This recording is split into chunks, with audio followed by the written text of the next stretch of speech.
ఎలా ఉన్నారు? బాగున్నాను మేడం. చాలా రోజుల తర్వాత మళ్ళీ స్క్రీన్ మీద మాకు. మన కాంబినేషన్ ఏంటది? యాక్చువల్లీ బెట్టింగ్ యాప్స్ మనం చూస్తున్నాము.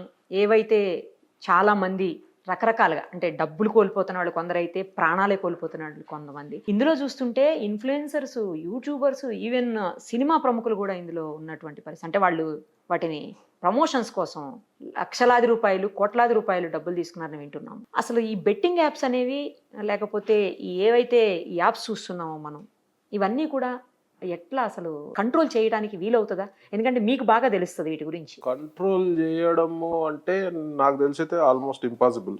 అవునా?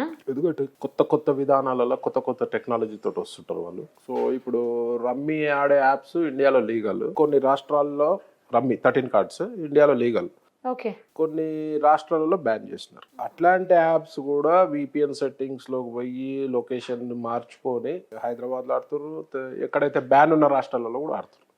అంటే ఇది సొంతంగా మనము మీ ఛానల్స్ కానీ మనము సోషల్ ఇన్ఫ్లుయెన్సర్స్ అంటే వీళ్ళ లెక్క కాదు, అదే అదే సోషల్ రెస్పాన్సిబుల్ Responsibility సిటిజన్స్ దీని గురించి డెప్త్ గా చెప్పాలి. చెప్తే దీని వల్ల పర్యవసనాలు ఎట్లుంటాయో అని. Yeah. ఇప్పుడు నేను చెప్తే కూడా కొందరికి బాధ అవుతుంది. నువ్వు ఫీల్డ్ ఉన్నావు, నువ్వు చెప్తావు. ఎస్ నేనే చెప్పాలి. నేను చెప్తే మీకే నీకు బాగా ఎక్కువ తెలుస్తుంది తెలుస్తుంది. ఫస్ట్ నేను దాని గురించి. ఇప్పుడు కాదు మేడం, గత ఇంటర్వ్యూలలో కూడా అవును. గ్యాంబ్లింగ్ ఆడినాడు ఒకడు కూడా మీరు చరిత్రలో చెప్పారు. బాగుపడరని నేను చెప్పాను. చెప్పారు. Being into business. Correct. మరి నా మాట మీరు ఇంకెక్కువ అర్థం చేసుకోవాలి. ఎస్ ఎస్ ఇంకా నా మీద కూడా కామెంట్లు చేయడం అట్లాంటివి జరుగుతుంది. సరే నేను పట్టించుకోను.